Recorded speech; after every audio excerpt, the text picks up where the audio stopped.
My 15-year-old son got his girlfriend pregnant on purpose over Christmas break in hopes that it would persuade me to move our whole family to be closer to them, but when I found out 5 months after and shut him down, he called me disgusting.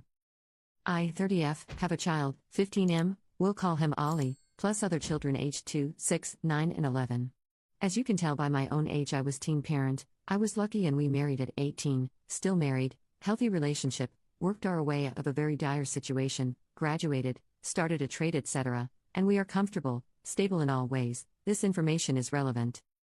Ollie has been friends with this girl, we'll call her Bree, since he was 7 years old. Their family used to live in the same city as us and went to the same school, same friendship group. We know her parents and are long-distance friends ourselves, not close friends but say hello when the kids are on video chat, had drinks together before. Bree's family moved to a very small town 3 states away due to rental affordability. No secret, we all have talked about the rising costs of everyday life. The cost of living in this city has risen, forcing many locals out. They moved because of that and for better job opportunities 18 months ago. Since then, Ollie has been begging for us to follow, giving us a sales pitch on cheaper housing, better paying jobs, none of which fit either of our professions, the whole works. We have said no because, well, no, but even if we wanted to, our other children are in school, sports and have friends here. Selling and buying another house, finding work outside of our skill set or having to learn new skills, any normal adult would understand this, he does not. Well, fast forward to Christmas. Bree's family come back to our city for a holiday and the kids met up multiple times with each other. It was my understanding that they were always with the other kids, but obviously not since Bree is pregnant, and I am certain it was on purpose. He has access to protection. I don't care for opinions on that. My access was restricted and I had him. He has had intercourse education from me, my husband, school. He knows damn well how babies are made and how not to have one. Ollie now wants me to move to be with her and the baby. It's confirmed. I've talked to her parents, and I said no. I don't feel I need a reason, but he asked. You're 15. We don't have any proof at your child yet. I'm not moving us away from our lives and you aren't going alone until you're 18. We will do a DNA test, then we will look at parenting plans and topped it off with a too bad, too sad. You made your bed, now you have to sleep in it. He took that back to Bree and now all communication between me and her parents has been cut. I'm a terrible person. My comments about the DNA test are disgusting and it's fueling my son's hate for me. He says I am keeping him from the love of his life and future baby, using my own successful relationship as proof it will work out. I actually don't even know if I am right or not.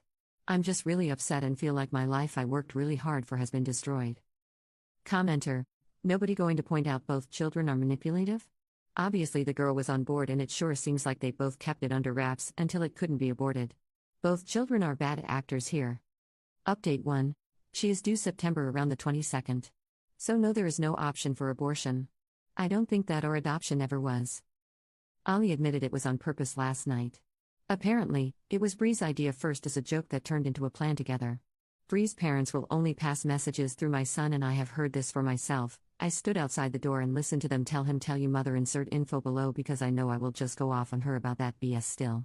They are talking bad about me with my kid. They are appalled I would think that way of Bree when I have known her for more than half her life and do not wish to talk to me. I will not allow him to move out there alone.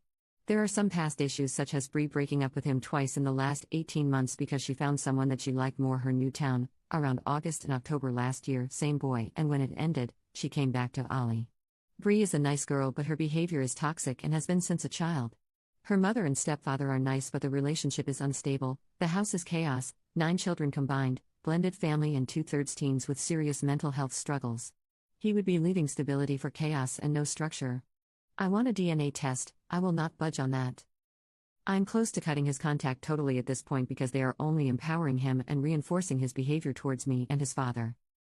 His father is a man of few words, which is unhelpful. So far he's backed everything I have said and only really chosen to say you have the intelligence of a pair. Commenter: he's 15. You get to make the decisions and you are doing the right thing. No way can you move your whole family because of this. The responsible thing is to do a DNA and set up a parenting plan. He won't like your decisions, but that's too bad. Sometimes being a good parenting is making decisions our kids hate us for. This is a result of their bad decisions, not yours. Update 2. Things have gone south even further. At this point, husband and I have been blocked on all social media and numbers blocked, but the communication with Ollie has continued. Ali gave us Bree's parents' email address to send an email to, but before using that, I asked him to video chat Bree with me there, and then I could ask Bree to please get her parents so I can talk to them about this and tell her that if they were going to continue to refuse, then I would be blocking all contact to Ali and communication until this is resolved. I told Ali this before the call. At first, he flipped out about it, but it was this or I cut communication completely. I do think he understood that it is not okay that her parents are speaking to me through minors, and he said himself he would like us to talk to each other. Bree joined the call and hung up when she saw I too was there. Ali called back a few times and she didn't answer. She asked via text why I wanted to talk to her, and Ali told her that I wanted to speak to her mother, and if we didn't resolve the communication issue, then all contact would be ended until her parents made contact with us and we make a plan for the next few months, including DNA and then birth arrangements. Said that if the baby is his, we will travel there for the birth and first few weeks after. He told her that I personally think it probably is his baby, but I want to be sure and make sure everything is done right from the start. Well, Bree blocked him with a reply, and he is totally heartbroken, not eating, sitting in his room all day and night, not mad at me surprisingly, very, very sorry for him and to us, sad about it all, and I think regretful. He even asked me if there was a way to undo it for himself. I haven't talked about signing over rights, a male abortion his father called it, because I think he's just upset right now. A mutual friend of Bree and Ollie's here in our hometown showed him a few posts she has made in the last 24 hours. Things like "It's you and me against the world, baby girl," and memes about deadbeat dads. She'd also announced the pregnancy, which she hadn't done yet, and the post had some single mother facts and quotes. Ollie's friends knew about the situation, and a few were under the impression he had dumped her and the baby going by the post, but when he explained that what had happened, they all rallied for him in the comments. I said not to, and now she's blocked them, and we can't see what she has posted. This is just a nightmare. I have had a plan personally, not set, but something I wanted to talk to her parents about, but I don't even want to waste my time at this point. Ali gave us Bree's parents' email address to send an email to with said plan. Basically, Bree does DNA blood test.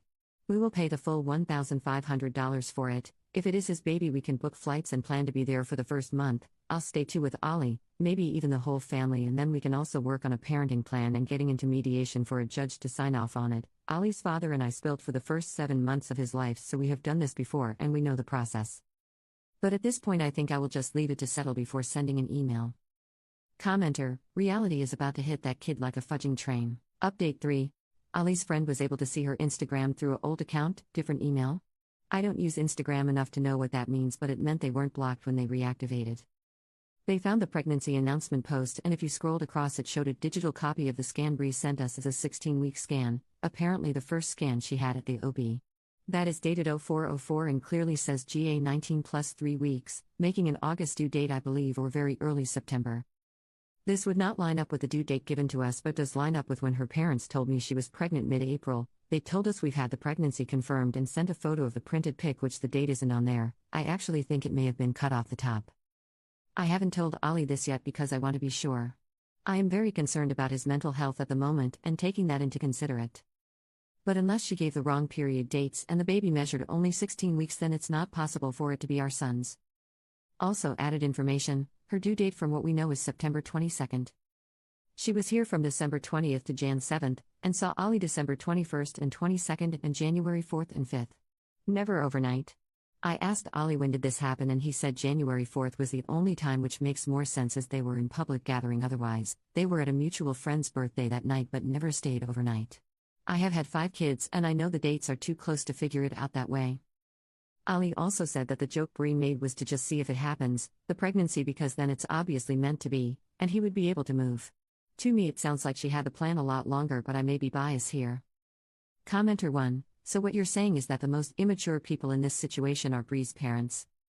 I expect teenagers to make questionable decisions, although generally not to the extent of get pregnant on purpose so we can force people to move, but the parents are a whole new level of WTF. Commenter 2. Bree's parents will only pass messages through my son. Fudging ridiculous. I'd tell them either they communicate with me like an adult or they handle their pregnant teenage daughter by themselves. I will not discuss this serious matter by playing telephone with a 15-year-old.